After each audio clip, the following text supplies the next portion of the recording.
This PSA was brought to you by the Peter G Show. You may have second thoughts after the show. Don't drink the foster. We're really talented. We should get Oscars. Just pick out a f***ing car, for Christ's sake. No, hi, my name is Peter. Yeah, I want. Here's good. Yeah. Madam Perry. I need to get back in the genie bottle. Louis from Pennsylvania, you're on. He likes it.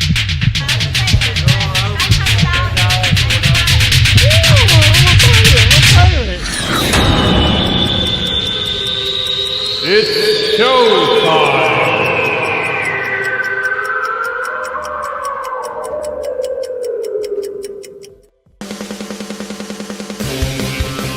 Peter G Show, Peter G Show, divorce dad, single dad, divorce dad, single dad, Peter G Show.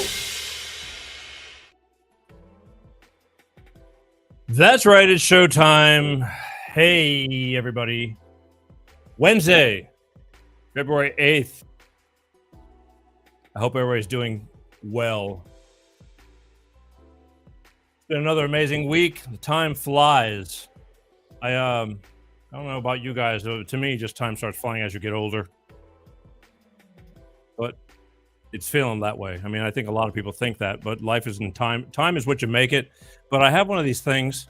I don't know if you do. I take vitamins and supplements, a few. I'm not crazy about it, but I just do certain things. Don't know if it helps or not, but I'm just doing it because I feel I should. And I've gotten to the point where, because I have multiple per day. In the morning I'll take, and then a few at night. And I bought one of those things like I was gonna say I bought one of those things, for old people. But it's like the Monday, Tuesday, Wednesday, Thursday, Friday, and Saturday, and you put your pills in there. Now I don't take medication. Amen to that. But I have those because I have multiple things. I mean, everything from like these vitamin D gummies and lots of vitamin C and a couple of other little things. But so I put them in this 7-day organizer, so that way, every day I don't have to go from one thing to another, because it's probably like 7 things that I take. And since I've gotten this Monday through Sunday through Saturday pill organizer, which was about 2 years ago, I really started seeing how fast the week is going by, because it's like, shit, oops, did I just swear? I said, shoot, I gotta fill it up again. I'm going, where the hell did the week go? It's like, at least I didn't feel like I was doing anything. It was incredibly busy that like, wow, time flies. But time flies. So make good use of it. Promise you. Make good use of it, because one day you'll say, I wish I had. Anyway, I got a great guest on tonight, coming up in a few minutes. I got Life Sensei, Miss Nancy Mueller. She's going to be on. She was on several years ago. We talked about other things, which we'll get into, but we're going to talk about other things tonight, and she works a lot with women. She's got a specialty. I mean, I'm not saying she only works with women, but she works with a lot of women, healing through trauma and things like that. And evidently it's a big thing. And again, as I get older and I start becoming more aware of things, I find that, everybody's got stuff. And the problem is, some people let it take them down. They got so much stuff that it weighs them down, and she helps them rise above it. And again, a lot of philosophy behind what she does. And we're going to get into that tonight, because I haven't spoken to her in a while, and I like her a lot. And this is the perfect time. Somebody brought it to my attention. It's like, hey, whatever happened to her? And I go, good question. She goes, you should bring her on. My stage mother told me this. I got people. And she said, you should bring her back on. And I said, that I will. So tonight she's going to be on, coming up in a few short minutes. But I want to remind you, here's a part of the show where it's like, all right, break out your calendar. Next week, February 15th, is the day after Valentine's Day. Okay? And what do we do around Valentine's Day? At least what have we been doing since Valentine's Day over the past 3 years, I think? You guessed it. Psychic advisor Heather Lawrence is going to be on this show the day after Valentine's Day, and we're going to talk about love and life, and I might even have a couple of callers on to see how they're, what they want to know about their love life. But she's awesome. She's going to be back on. She's been on the past 2 or 3 Valentine's Day type shows, and so she's going to be on. It's Heather Lawrence, psychic advisor, February 15th, Wednesday, right here on the Peter G Show, Life with Peter G. And we talk about life. And so I'm kind of, it's always entertaining and fun when she's on, and take it for what it's worth. But again, life is short. I can't say that enough. So make sure you tune in for that.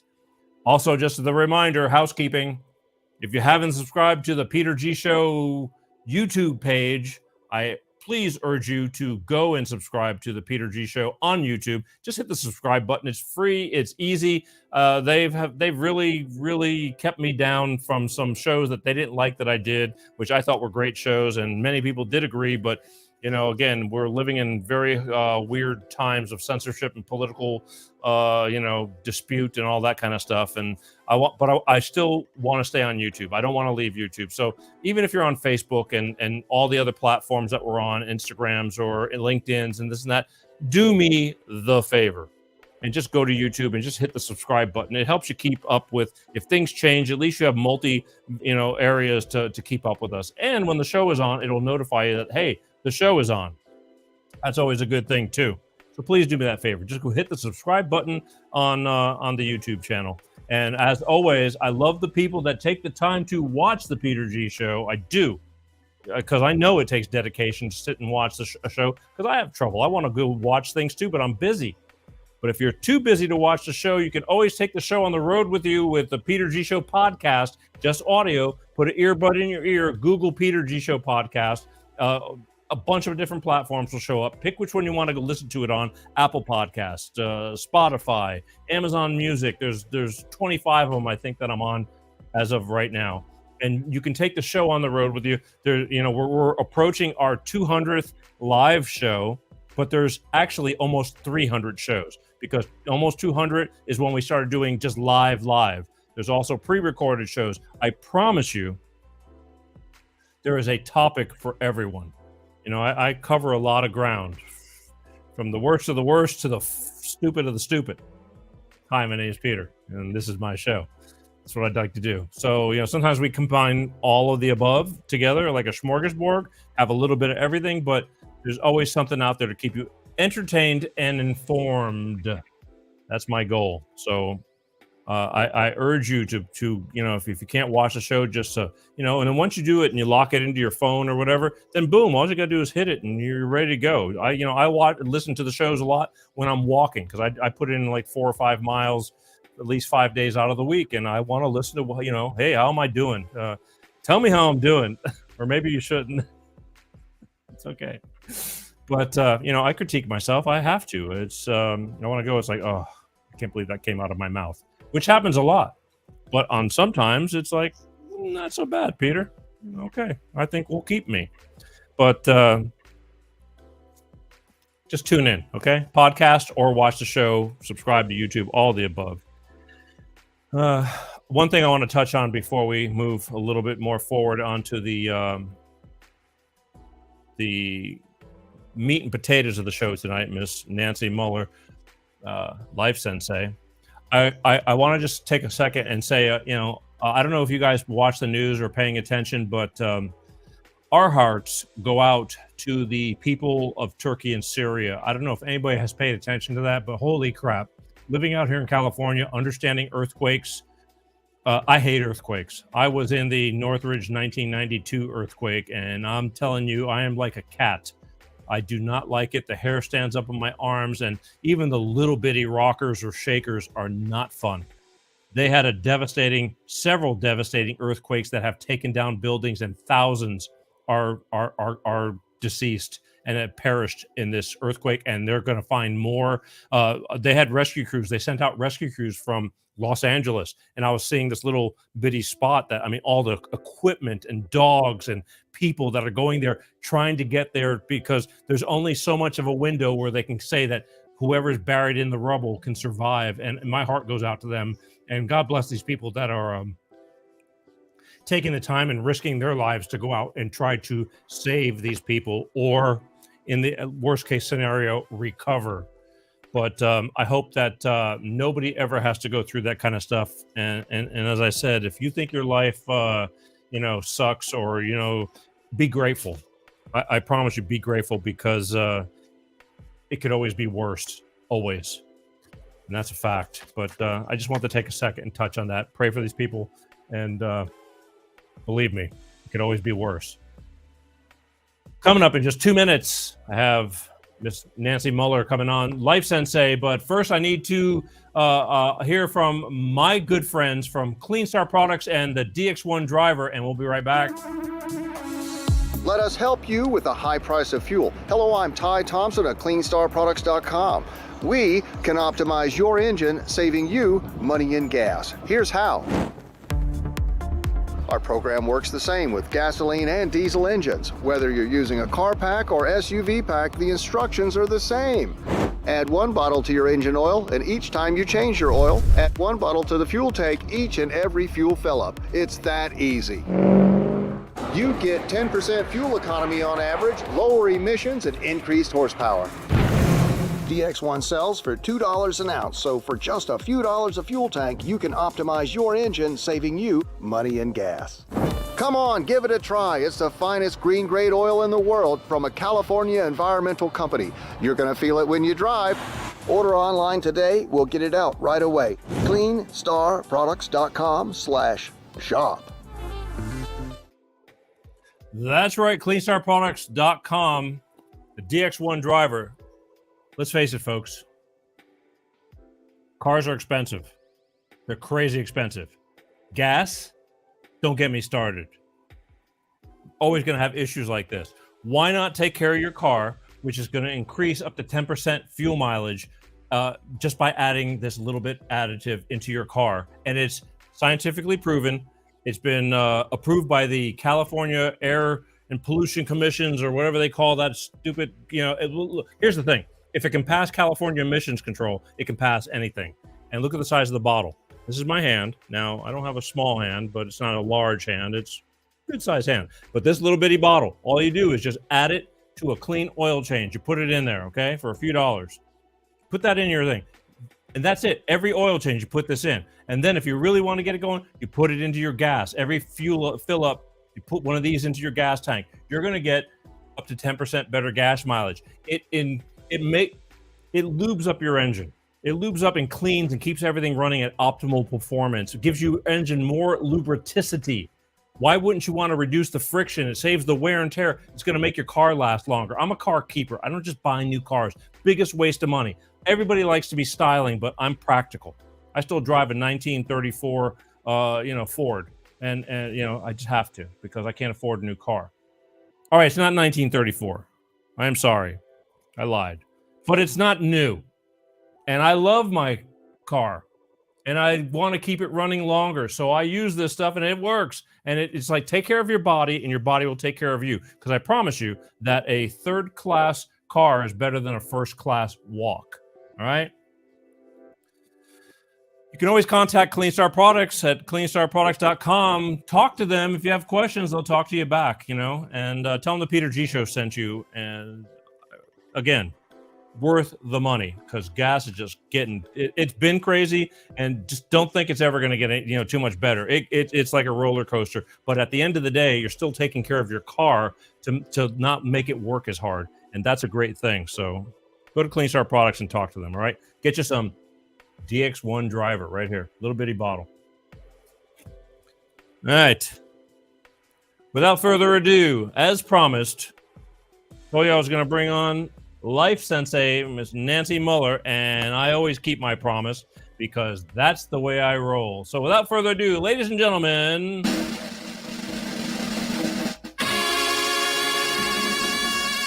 hey. Why do I feel like just going, yay? That's awesome. You can go yay. Yeah. Thank you for having me back. I appreciate you. It's been a while, but it was brought to my attention, and again, I'm sometimes a little behind the 8 ball, because I got so many things going on, and I forget how fast time flies, which I talked about tonight. But yeah, there's always things going on, and it was brought to my attention. They said you should have her on again, and because I guess they're keeping up with you as well, and so we made the call, and you were more than happy to accommodate, and I appreciate that. So how are you? I am fabulous. Thank you for asking. And I Good. always appreciate the opportunity to share my message. So thank you. No, it's all good. Again, we haven't had you on. It's been a couple of years. It's been an easy couple of years. I forgot. I needed to to remember when you were on last, but I know it's no less than 2 years ago. And so let's catch everybody up real quick. Why don't you tell everybody who you are and what you do, and then I'm going to dive into a few things. How about that? Sure. Well, my students usually refer to me as their sensei. And sensei is a term from my days as a student competitor and teacher in the martial arts. And my journey into the martial arts came from the things I experienced in my childhood. My childhood was full of mental abuse, verbal abuse, physical abuse that escalated to sexual abuse by the age of 12. So I kept thinking, like, I lived in the era of Bruce Lee, and I kept thinking, man, if I could fight like Bruce, no one would ever lay a hand on me again. And that seemed to be the answer for me, the path. And I followed that path. I started studying martial arts, and I felt like my calling was to teach self-defense to women. So in 1998, I started my own business. It was called WAVE, Women Against Violent Encounters. And I soon realized, though, that teaching self-defense and teaching martial arts is completely different. Martial arts is a way of life, whereas self-defense, people want to spend a few hours with you and, have all this knowledge. So I stepped back and started, just revamping and asking myself, like, well, what is the reason that my classes are so highly attended? And I realized that it was the philosophies, the mental strength that I was passing on to my students. So my coaching organically transitioned from teaching self-defense, the physical, to the mental, which is what I do today. And I talk a lot about trauma and healing trauma, because trauma comes in, I was going to say it comes in all shapes and sizes, but trauma is trauma. If you have had an experience where you've been traumatized, you owe it to yourself to learn how to heal it, to let it go, and then to move on to prosper mentally, physically, spiritually, financially, intellectually. And that's what I love doing. Okay. But the last time we talked, I believe we talked about 3 steps in divorce. It was something similar to that. What'd you call that? Well, it was based on my book. My book is called Divorce Because Letting Go Does Not Mean Giving Up. And I talk about the 3 stages of divorce, thinking about it, going through it, and putting it behind you. There you go. Yeah, and again, I should have written that down, and I didn't. It's all good. I said I can remember that. I should know better. Here's the thing. But now when we made the phone call, we did like the pre-interview a little bit. I spoke to you, and you said, you're doing a lot of stuff with women and trauma and, working from within. I don't think a lot of people understand, unless you're in those shoes, of how detrimental it destroys people, I think. Are you referring Correct? to divorce? Are you referring to divorce? No, forget about divorce. We were just talking about, that's what we did last time. But now what you're talking about, women and trauma and things like that, like, to me, like, you don't understand how badly something affects somebody because it doesn't affect you. But yet, if I was to, let's say, to date somebody who's dealing with some stuff that they just can't let go, it's going to not only affect them, it's going to affect me and or our relationship. So you're working with people to try to get themselves better so they can be better all the way around, correct? That's correct. And the thing is, you make a really great point, because, we have triggers, and we often don't realize what those triggers are. The trigger could be a smell. It could be something that you see. It could be something on television. I remember when Forrest Gump first came out in the theater, and my husband and I and our 2 daughters went to see the movie, and we got to that point in the movie where Jenny is throwing rocks at that little white house. And by the time we were driving home, I felt like I was imploding from the inside, and I didn't understand why. I did not know what the heck is my problem, what's going on. And I remember when we got home, I ran in the house and I ran upstairs and I slammed the bedroom door. And I literally just laid on my bed thinking, I'm losing my mind. I'm losing my mind. Something is wrong. So fortunately, I have people that I can talk to. And I called someone and I said, I think I'm losing my mind. I don't know what's happening. And when we discovered what the trigger was, which was that specific scene in the movie, I realized that the little white house and what it represented in the movie also represented that for me. So it was about Jenny being sexually abused by her father. And of course, that's my journey as well. So when you understand what the trigger is and where it's coming from, that's the first step. But some people, they stay in resistance because we don't want to feel that trigger. So we do something to alleviate it. We start to feel that feeling, and what do? We have addictions, too much alcohol, too much sex, too much shopping, too much binging on whatever, overeating. I mean, we have so many addictions, and we don't realize that what we're doing to mask or get rid of the feeling is actually deterring the process and the letting go process. So when you understand that feeling the feeling is how you will heal, it makes all the difference. Okay. But you mentioned a word that, to me, this word has not been around that long, and it's a huge word. The word trigger. I don't recall that word being used as much as it's being used now, as it within the past 3 years or so, than ever in my life. I've just never heard that word before. Well, I think as we understand things more and more, we also are understanding why things happen, because I know certainly I didn't understand what I was going through when it was happening. I just really thought I was losing my mind. I thought, God, I'm shaking. I don't know what's wrong. So to tell someone that, especially someone who doesn't understand or has not experienced that, what are they going to say? Oh my gosh, have a cup of tea, have a glass of wine, go for a run, you'll feel better in the morning. And really that, inside you're screaming like, no, you don't understand. I'm losing it. I'm falling apart. Something's wrong. I need to understand. My father used to wear this certain brand of lip balm. And I remember that when I got married and my husband leaned in to kiss me, and he happened to be wearing that brand of lip balm, and I didn't know it. And just the smell overcame me and choked me. And I felt this like choking sensation.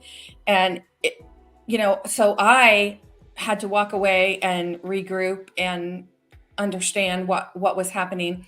So of course, for him, it seemed like I was rebuffing him.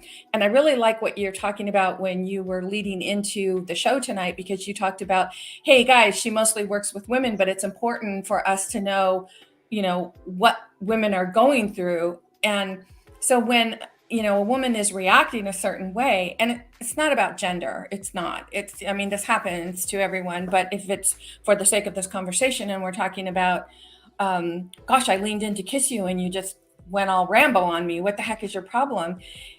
If the person who was triggered does not understand what the trigger is representing, of course, now there's a confrontation between the two people. Well, I didn't mean it. Well, you certainly felt like you meant it, and there's that back and forth thing. So the whole dynamics of this is being self-aware and allowing yourself to stop and say, okay, wait a minute. Like, I was feeling that. Where did that come from? And what is the belief that I have around that? And that might even be too far into the process.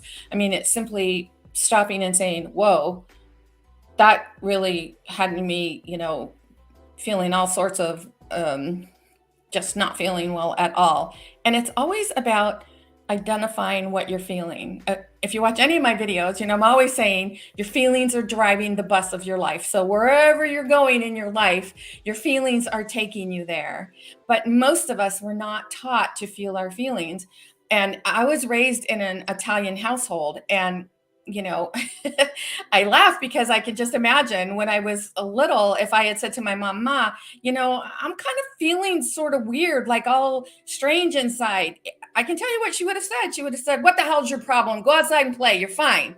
And that's not judging my mother. That's simply, most of us come from parents who don't know how to handle these types of experiences that come up.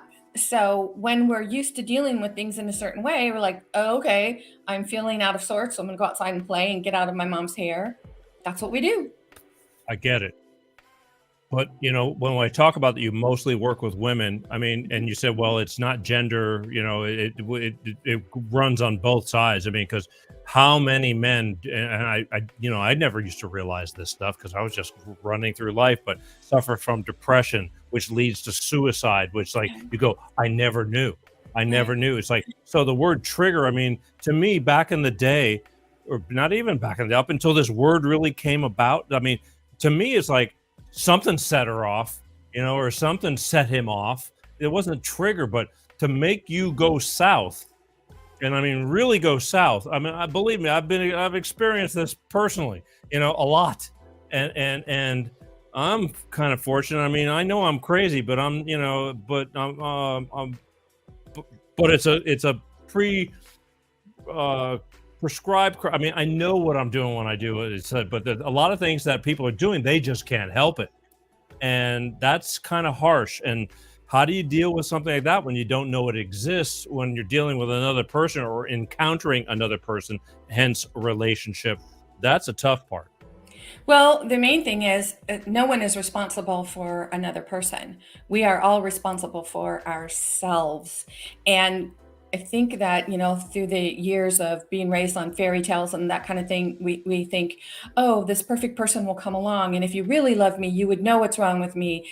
And, our partner or significant other is going, I don't have a clue. And the thing is like we're looking for others to fix us. And I'm saying that in air quotes because there's nothing wrong with us, but for the sake of this conversation, fix us. And it's like, no, there's something wrong. So we want someone to be a specific way in the moment so that we feel different than we're feeling. And of course, that person, number one, can't be that unless we ask for it. And so that also comes into communication between two people. Hey, when you see me doing this, maybe we could have like an easy safe word or code word that, because when you're in the heat of it, that's not when you want to hear someone, oh, are you feeling out of sorts again? Are you feeling triggered? Nah. That's not what you want to hear in the moment. But some people shut down, Yeah. and it's like, what's wrong? Nothing. Right. But the thing is that when someone says what's wrong and the other person says nothing, that person who said what's wrong has to be self-preserving enough and selfish enough to say, okay, I'm here if you need me, but I'm going to allow you to have this, whatever you need. Because it's never about you. It's always about the other person. I get it, but if you're unaware of what's going on, because it took me a while, you spend time with somebody, you think you know somebody, you have a great relationship, except for when the switch goes off and you're still figuring it out because you don't see it coming, and they go nothing. And you're going, what the hell? What do you mean nothing? I mean, it's a mind blower to the opposite party as well, until somebody comes clean and goes, listen, I kind of suffer from this or this and that, I mean, I don't want to, but I'm, why is it always me, that it has this, but I have this issue. And to me, it's like, how do you know how to handle something when you don't know what's coming at you, and until you can't handle it unless you understand what the hell's going on. Well, you also have to remember that we live in a universe where everything is based on the law of attraction. So what energy and vibration you're putting out there, that's what you're attracting back to you. So whatever frequency you're on, you're going to attract that back to you. So I know a lot of people might think like, oh, that's a lot of woo-woo, but there's just too much information now for us to sweep that under the rug or not believe that it's true. Everything is energy, everything, and we're all connected. So when we are feeling a certain way and we're triggered, of course, we attracted the person that's there right then and there when this trigger moment happens. So when both people understand that, now you can have a different kind of conversation. But when you're having a conversation with someone who doesn't understand that, or has never heard of it, or thinks it's crazy talk, the conversation again will be totally different. So you have to ask yourself, like, why am I attracting who I'm attracting?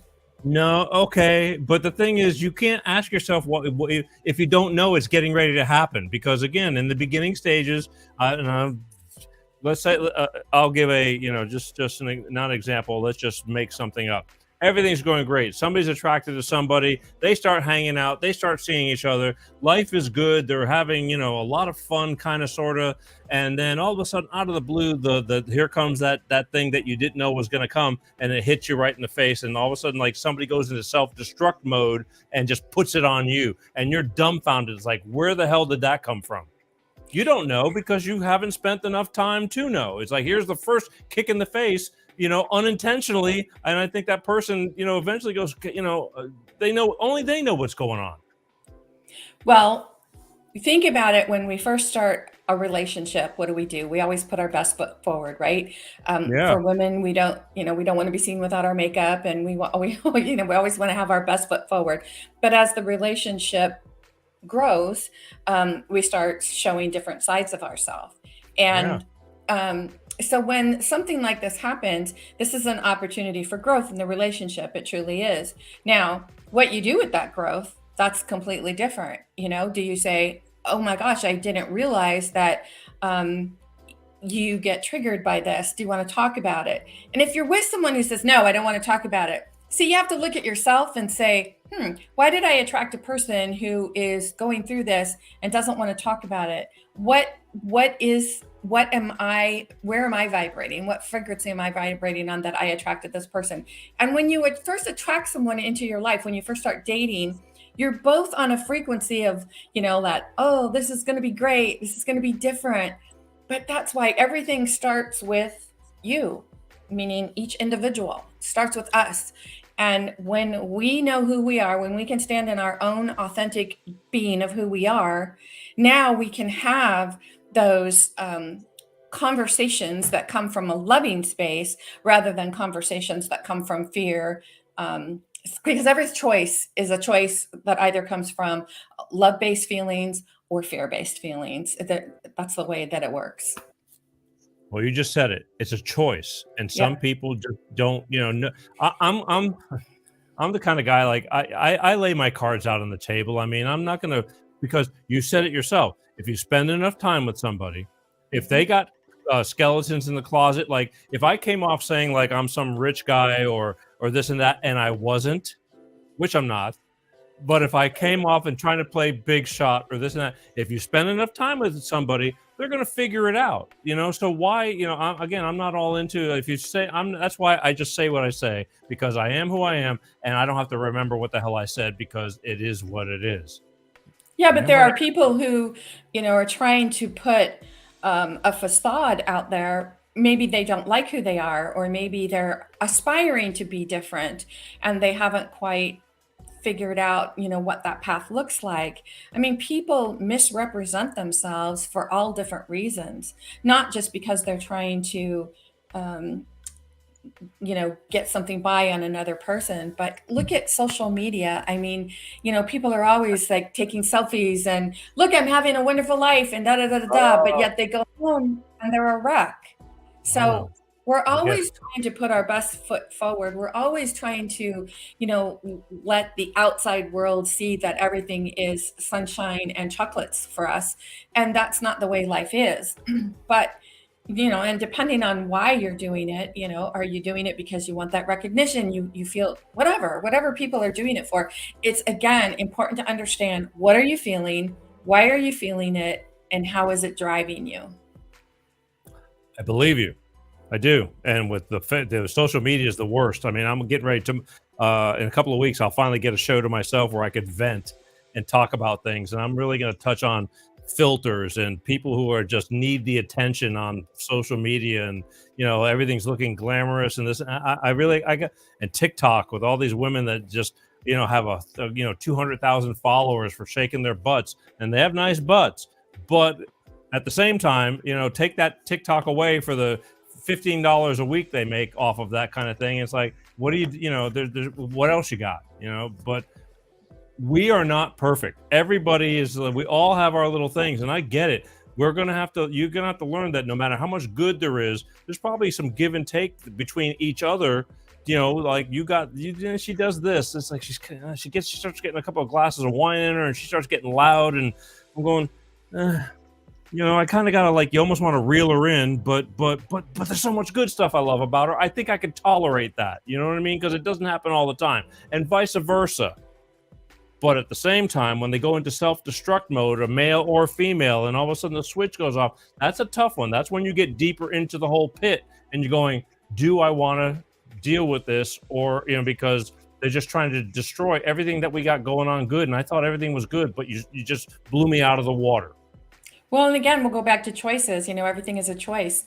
You choose to stay with that person, or you choose not to stay with that person. So, and we choose to stay with people for all different reasons. Maybe we have a fear of being alone. Maybe we have a fear of, like, yeah, but when the time is good, it's really good. And so I don't want to give up the time that's good because I might not ever find that again. We're so afraid of letting go of what we perceive is right now, because it's very difficult for us to believe that something better could be.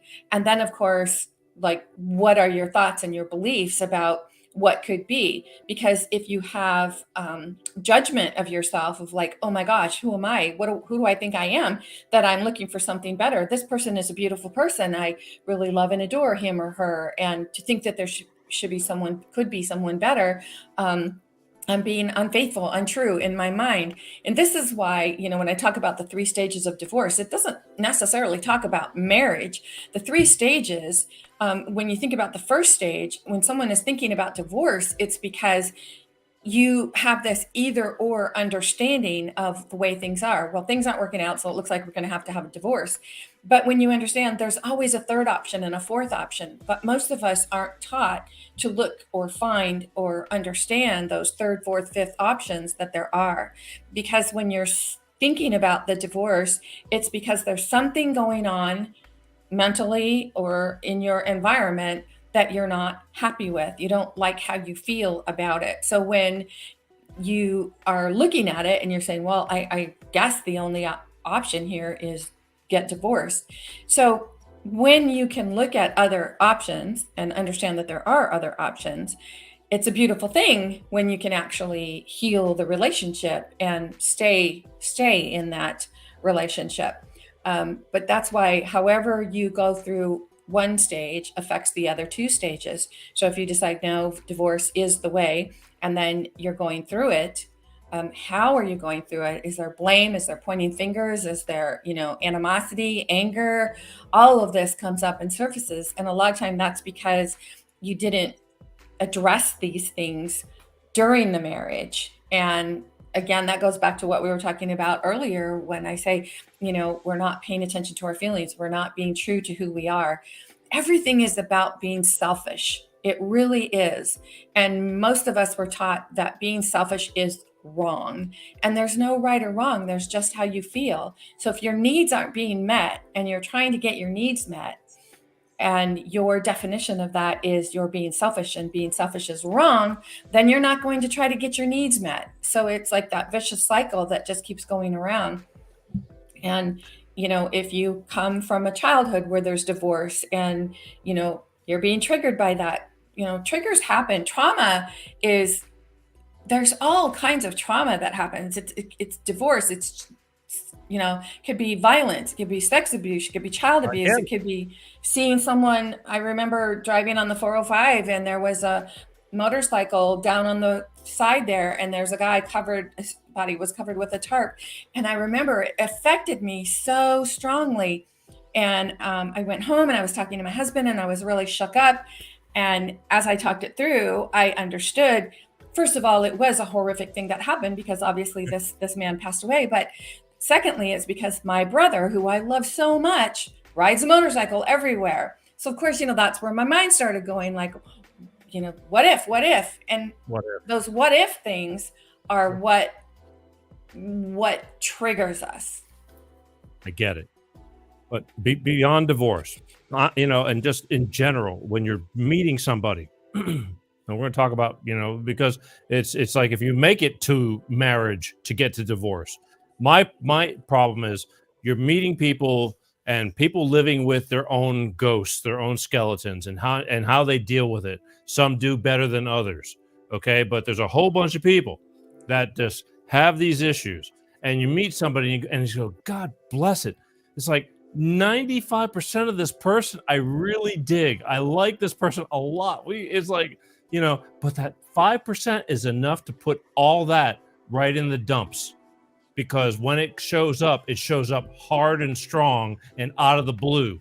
And that's where I'm going, where to me, it's like, that's your first surprise. And then you get that first surprise. And if you survive it and you don't choose to walk away, and it's going to come up again.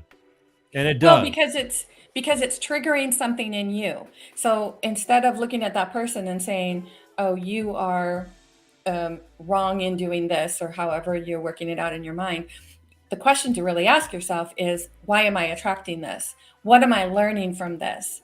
And so let's just say that the person is an alcoholic, and that 5% is, 95% of the time this person is wonderful and you enjoy being with him or her. But that 5%, when they go over the top, and so why are you attracting this? Well, because there's something that it makes you feel.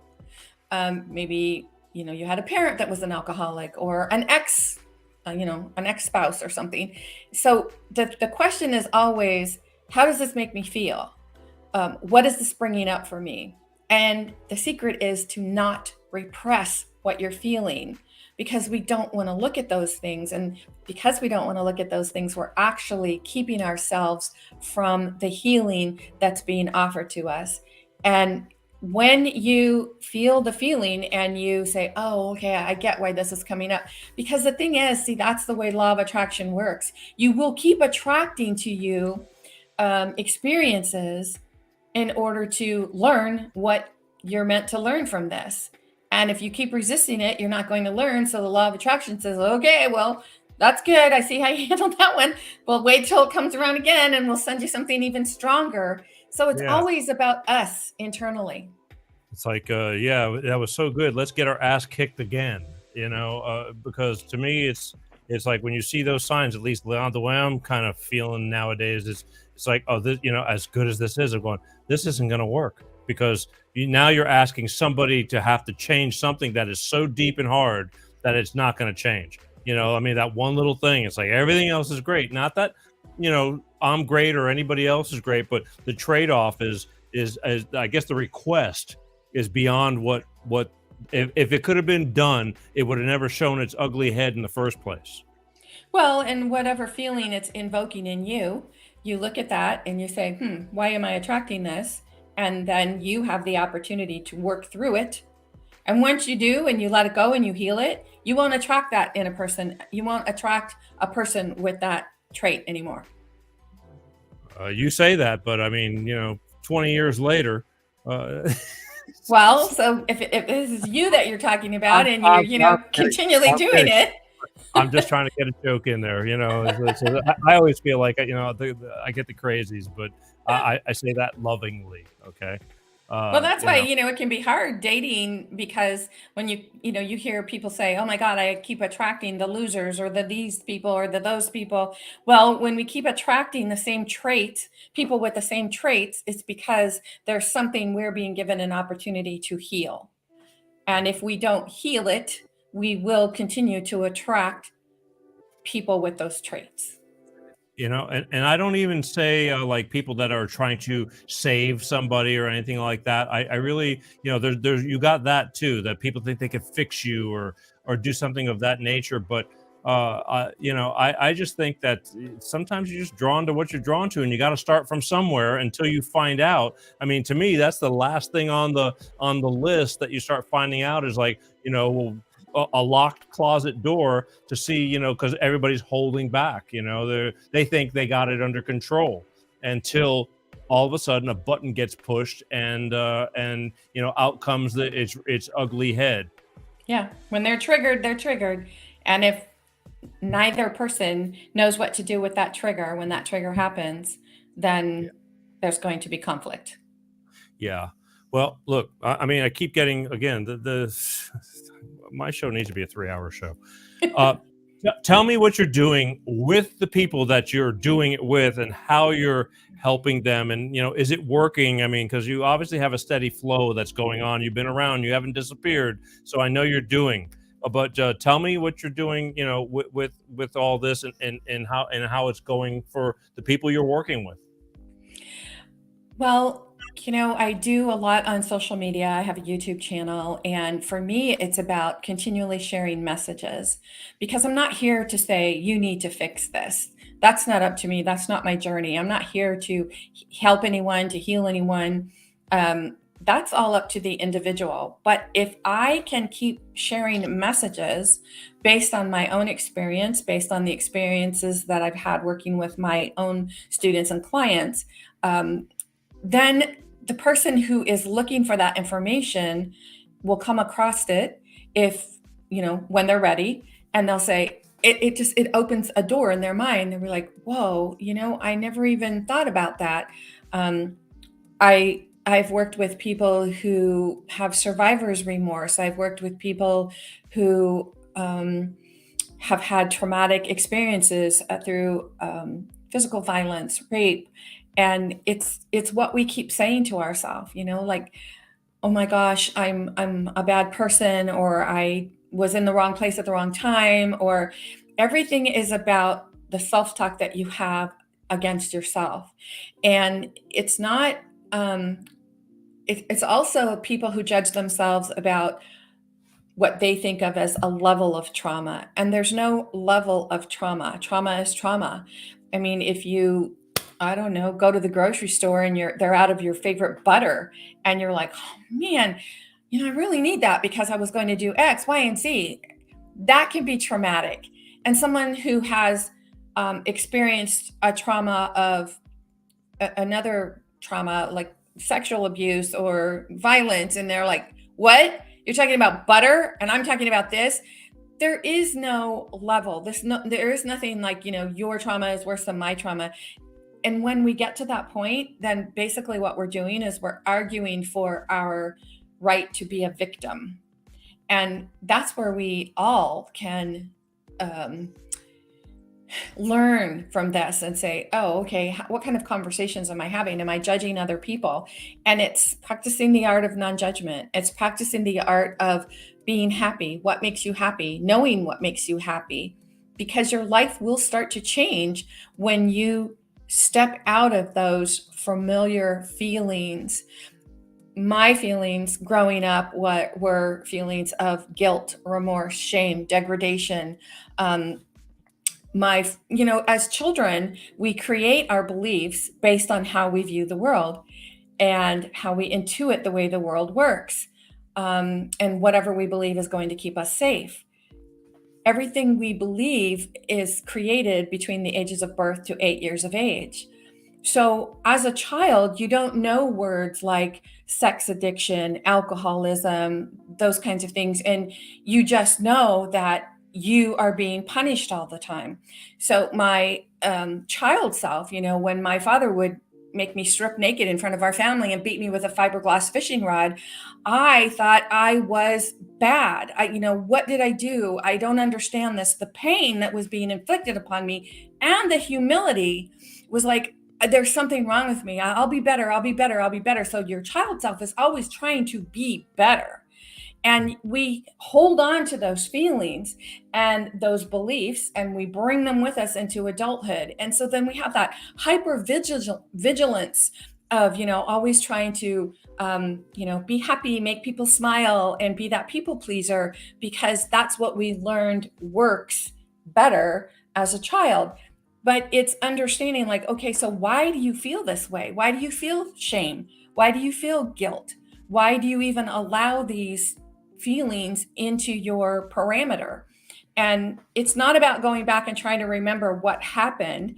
It's about understanding how you feel. So instead of, analysis paralysis, where you're constantly talking about this happened, this happened, this happened, it's about when something is triggering you and you do have a memory that triggers you, when you can release the feelings and emotions, the negative feelings and emotions around it, and you'll know you have when you're able to talk about it and you're no longer triggered.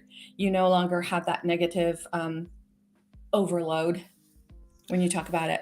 Nobody knows what goes on, what go the depth of the craziness, like you just said, getting, never in my wildest dreams, if you had said, I had to get stripped down and get whipped by a fiberglass fishing pole, to me, that's insane. Okay. But yet you lived it. And, who am I to judge? But never in my mind could perceive such a thing because of the way I grew up. Now, I got my ass kicked a bunch of times but I'll tell you, I deserved it. I did stupid stuff, but never anything. Because everybody grows up differently, but there are many people such as yourself that went through shit that just should not ever have ever been even, perceived or thought of to be done. And so it's hard to fathom, the whole idea is like, why what is going on with you if you're having those moments. And to me, again, I have a hard time with, I'm really questioning. I'm going, life is short. I really dig this person, but man, that little percentage is going to take us down. If I keep on trying, I'm trying to fix, I can't fix that, and then going, but it's a shame to walk away from 95% of something good for that 5% that really is really more than 5% because it does so much destruction. And we can't heal another person. We can't fix another person. We're not here to fix someone else. So all you can do is say, what's best for me? What do I want to be in a relationship where this happens, even if it only happens 5% of the time? And if the answer is no, then what comes next? The thing that comes next is the fear that we put into it. Oh my gosh, where will I go? What will I do? How will I survive? And so many of us are so afraid of not being able to survive, whatever survival looks like for anybody. For some people, it could be, I won't have that $2,000 a month. For some people, it could be, I won't have that $2 million a month. So it doesn't matter what the financial part is. It doesn't matter what the emotional part is. It's like prospering means that you're succeeding, you're flourishing. And that's why I love to talk about prospering mentally, physically, spiritually, intellectually, because when you're prospering, you're flourishing. How are you flourishing in your life? And whatever that means, in your relationships, when you're with other people, do you feel like you're successful? Successful doesn't mean what's in your bank account. It doesn't mean what clothes you wear. It means, how are you feeling about you? How are you showing up? And are you still being triggered by trauma or negative experiences from your past that are inhibiting the growth of this relationship? And are you able to talk about it with this other person? It's like I was having a conversation with someone yesterday about this exact topic. And so many people think like, oh, well, when you love yourself enough, you'll stop allowing this to happen in your life. And it's not about loving yourself enough. It's about remembering who you are. I mean, we all are amazing gifts. And how many people can say, you know what? Yeah, my parents taught me that I'm amazing, that I'm wonderful, that I'm a gift. Not many people can say that. And when you can say that and you can believe that and you believe it with all your being, and you're not feeling like, oh my gosh, that was wrong to say that, I'm being egotistical, or no, look at anyone who's living a prosperous life. They will tell you, yeah, I'm all that and a box of chocolates. I love my life. I love who I am. Does that mean nothing bad ever happens? No, of course not. That's why, I started my business in 1998. And when my husband of 32 years told me he wanted a divorce, I felt like, oh my gosh, how can I keep doing this work if my life is falling apart? What am I going to do? How am I going to face people? And for me, it was about forward momentum. It's like, okay, well, I guess this is time then for me. That's when I wrote my first book. I put it out there. I want to be transparent because I want people to know, oh, Nancy, you've got it all handled. Everything is fine for you. No, don't ever want to be someone else because you don't know the road they traveled or the price they paid to get to where they are. So everything that I share, everything that I put out there, for me, it's not because I think I'm helping the world. It's not because I'm want to be a change maker. It's because I love me, and I know that when I share something, there's someone out there who needs to hear it. Someone out there who's looking for that little, just that little spark that says, is there something in me that could be redeemable? Is there something in me that could be lovable? Is there something in me that, people could see that I matter and that I'm valuable and that I'm worthy? And the answer is yes. And that's why, I share my message constantly, and I'm here. And, I had someone reach out to me not too long ago and said, I find some of your posts really hard to take because some of the things you talk about, like the story I shared about, one of the things that my father used to do, they said it's painful. It's painful to hear. Well, yes, it was also painful to live through, but it's not painful anymore because now it's just a story. And it's a story that I learned to go beyond. I don't have the negative emotions attached to that story anymore. So this is why it's so important for me to keep sharing and be there when someone is looking for an opportunity to go beyond their own story.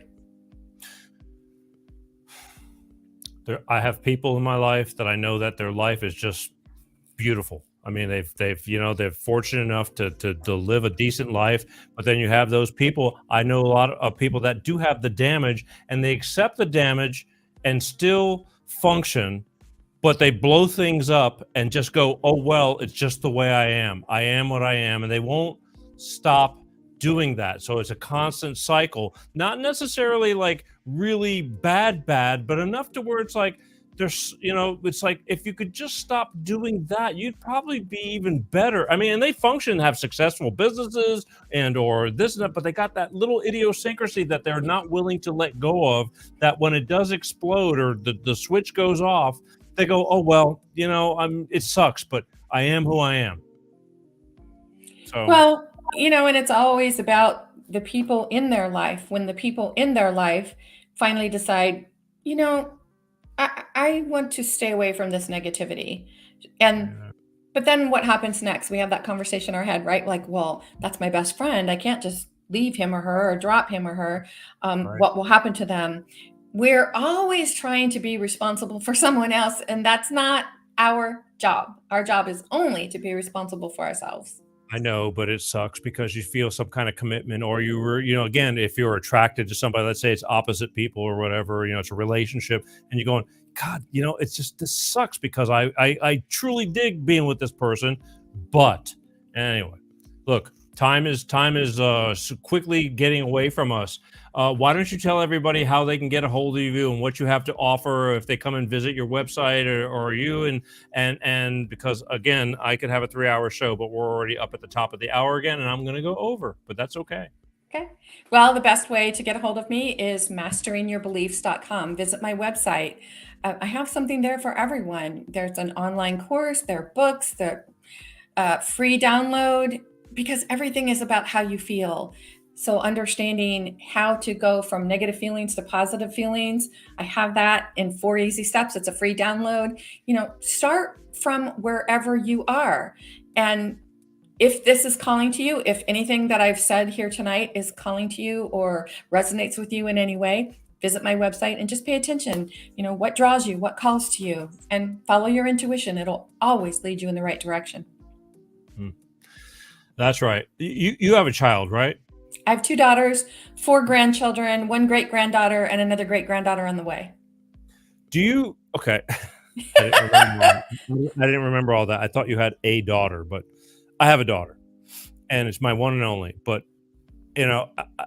I guess anybody who watches the show long enough knows that, like, I am crazy head over heels still to this day, over the top excited with this child. I've been blessed with somebody who has not drug me through the mud. And there's a feeling when she's around me, my aura changes. It's this, like, she lightens my voice, and my soul. And I've had people get, like, women get, like, when you can leave your daughter, maybe, we can, you can call me or something like that. But the thing is, because I'm not, how do you put that? Like, how you got, like, some parents, and that they consume. I don't consume her. She's my child, my responsibility. I love her very much. But Sure. that feeling you get, that feeling of that love, of, because that unconditional, because it's such a great relationship. You could only hope that you can have that with another person of your level. But that's a tough one. I don't measure it by that, because I realize there's two different things. But again, it's just really hard when you find things that you think are going good, and then you get that wrench in the fan. It's a tough one, I think, for most, because this is what I see doing this show.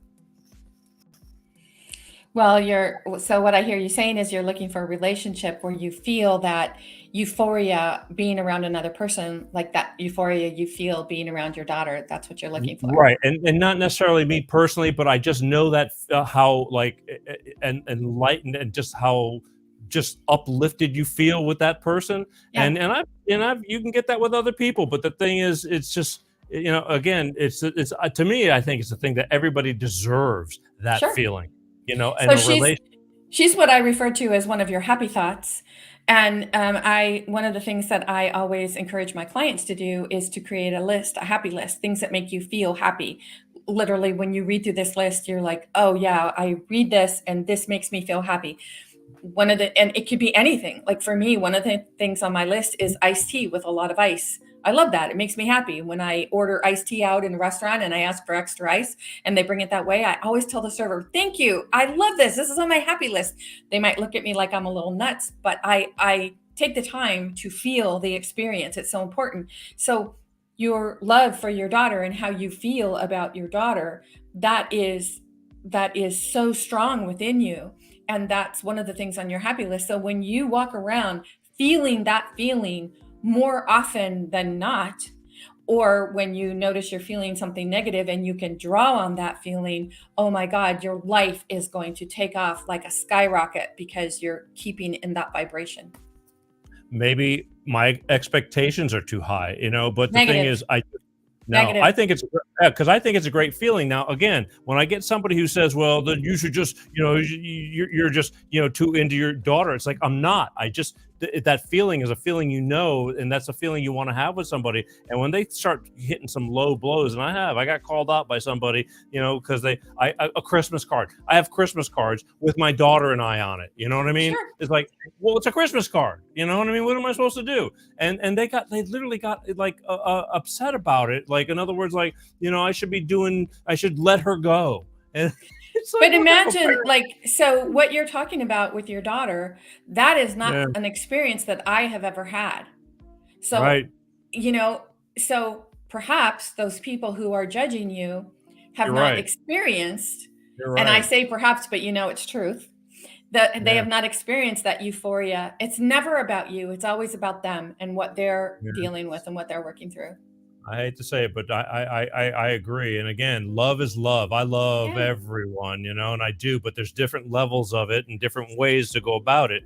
But I just had to bring that up because, again, the whole reason I sit here was because my life changed, about 12 years ago, and I had to reinvent things. And before you know it, here I am sitting here talking about these things because I know that it's not just me. And I lead by example, just as you do. And it's not comfortable at times, but you got to do what you got to do. But again, if you want to get a hold of Nancy, go to www.masteringyourbeliefs.com and you can visit her personally and talk to her and see all she has to offer. But here's the deal. We're out of time, and I got to let you go because I got to finish up, and the time flies like I told you it would. But I hope that we got some type of message across and touched on different things than we did the last time. Perfect. Thank you, Peter. I really appreciate you having me back on. No, it's my pleasure. I love you for giving me again the time, and I told you earlier that you really everything we say let's do this, and you're right there for me, and that's cool. And we'll do this again someday. I mean, life again, as fast as time is flying for me, I'm sure it'll come up quicker than I thought. But There you again, go. just wanted to have you on and see what's going on in your life and what you're doing to help others so they can help themselves if they're willing to put their best foot forward to realize that they need to, we all need to better ourselves. I'm constantly working on it, and I'm a slow learner, I can tell you that much. But we're Enjoy the also ride. That's what's most important. Enjoy the ride. It's not about getting there. It's about enjoying the ride. trying to. Okay, one more time, ladies and gentlemen, right here, the one and only Nancy Mueller from masteringyourbeliefs.com. You go visit her, tell her you saw her on the show, and that'll make me smile, but and possibly you too. But anyway, okay, wave goodbye to everybody. I'm gonna let you go, sweetheart. Ciao. All right, I love you. Thank you. There you go. Uno momento.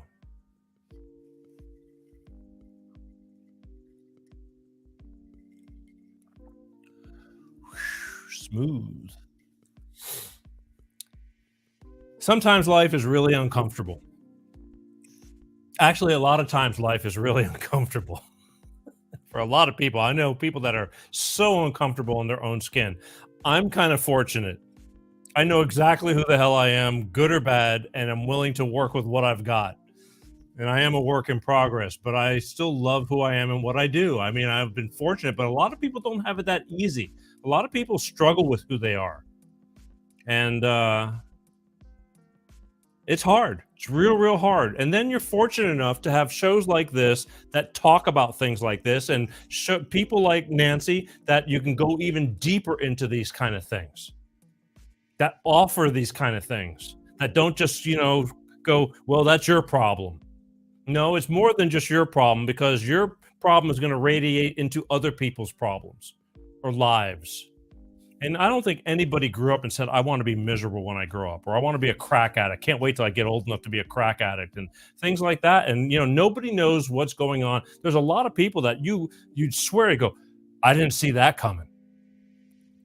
So that's why we're here. And that's why I bring on the people that I bring on. And I hope it does you some good. And again, if you want to contact Nancy and see more about her, go to www.masteringyourbeliefs.com. All right, just go check her out. And again, unless you put your best foot forward, and this is why we do this, because some people are just afraid to speak out, afraid to talk. But it's all anonymity, and I don't know. I just hope that we do something good. That's my whole purpose of when I started out this whole thing, and that's what I continue to do. Yes, I do a lot of stupid stuff sometimes, even actually more than sometimes, a lot of times, but it all has a purpose. We want to stay lighthearted, but this is some serious stuff, and it means a lot to me. As I continue to tell people, it's entertainment with a purpose. I do get up every day thinking, if we could just change a few things, make things better for you and for me. But I appreciate you sticking with it, and get a hold of her. Again, she was kind enough to be on the show again and talk about things that are not so comfortable. But that's what it's all about, because even though you're going through things and she's gone through things and somebody else is going through even worse things that are unimaginable, the list goes on and on. It never ends. It's sad but true. And then you got some people that lived a nice, clean, healthy life, and God bless them. We're all here for a reason. And, I hate it because she talks about the universe and learning things. It's like, holy moly. Sometimes I wish I didn't have to learn so many things, because it's a never ending, bump in the road. As even when life is smooth, is the challenges. I like challenges, but there's certain challenges I'm going, I could have done without this one. Just saying. All right. I do want to remind you, because I'm going way over. I'm going to get in trouble again. Wednesday, February 15th, next Wednesday, day after Valentine's Day, we're going to have a little bit of fun. Psychic advisor Heather Lawrence is going to be on the show. So we're going to talk about love lives, what's going on in the future of our life, the universe. She's all about the universe. And she's going to be on the show. She's been on the show before for our Valentine's things, and she's gracious enough to give us the time. And we're going to have some fun. Wednesday, February 15th, psychic advisor Heather Lawrence on this show to tell us what's going on in the universe. Might even have a call or two to help out a few people, but I don't want you to miss that, okay? I want to thank my friends over at Clean Star Products, the DX1 driver. Go out and get you some and put it in your car and save some money on fuel economy, up to 10%. Telling you, they got stuff that works, people, and it will also help your car last a lot longer because of its lubricity, and it doesn't make the engine work as hard, and that's a good thing. Kind of like your engine, you know. If you run out of water, you go dry, and you have a you'll blow a gasket. Same thing. But anyway, I love these guys for knowing what I do and still support me. So who's got it better than me right now, right? Okay. And just your final reminder for the night to go to the YouTube channel and hit the subscribe button. It doesn't cost you anything. It only takes a minute to go over there. Go to the Peter G Show on YouTube and just hit subscribe. Even if you're watching me on Facebook, LinkedIn, YouTube's, or Twitter's and all the other platforms, just subscribe to that channel also, because I'm trying to make a difference over there, and it's like pulling teeth. I swear, I don't know why they're keeping me down so much, but they are. But I know that if we get enough people going, they finally go, okay, just let him go. He's not doing anything bad this month, so let him go. Because they want people to go to their channel anyway. That's YouTube is still the biggest, other than Google. They're still the second biggest out there. But please, for me, por favor, hit the subscribe button on YouTube, Peter G Show. And again, I love you for watching the show, but if you can't watch the show, just Google Peter G Show podcast, put the earbud in your ear. You can listen to it in the car. You can take it on the road with you to work. And who wants to be at work? Boring. This is my work. I love my work. And I hope you love my work too. But either way, you can listen to it on podcasts. You can listen to Apple Podcasts, Spotify, Amazon Music, all the above. Take us on the road with you. It's the next best thing to watching the show. And I'm grateful for those who do that too. And that's on 25 different platforms. And believe me, we're all over the world with the podcast stuff as well. So I'm very, very blessed and grateful. That's it. I love you guys. I'm going to remind you to be kind. We're living in some really weird times last night. I was going to, okay, because I wanted to say I watched the State of the Union last night. And God knows it's a good thing I didn't have a camera on me during the State of the Union, because the things that I was just over animated because I was getting emotionally involved with the whole thing. Would have made a great show, but I would have been banned. And life is short. So just, don't take everything for granted. Do the best you can do. Be the best you can be. Be kind, but you don't have to take a bunch of crap from people either, okay? Life is way short, as I've mentioned many times during this show, just tonight alone. And just be kind, okay? As always, I'll see you next week, because we got Heather Lawrence. Don't forget, psychic advisor. Doesn't get any better than this. And the jokes are free. But as always, I love you guys. I truly do. I mean that from the bottom of my heart. I'm grateful. But I'll see you next week. Peace out. Peter G Show. Peter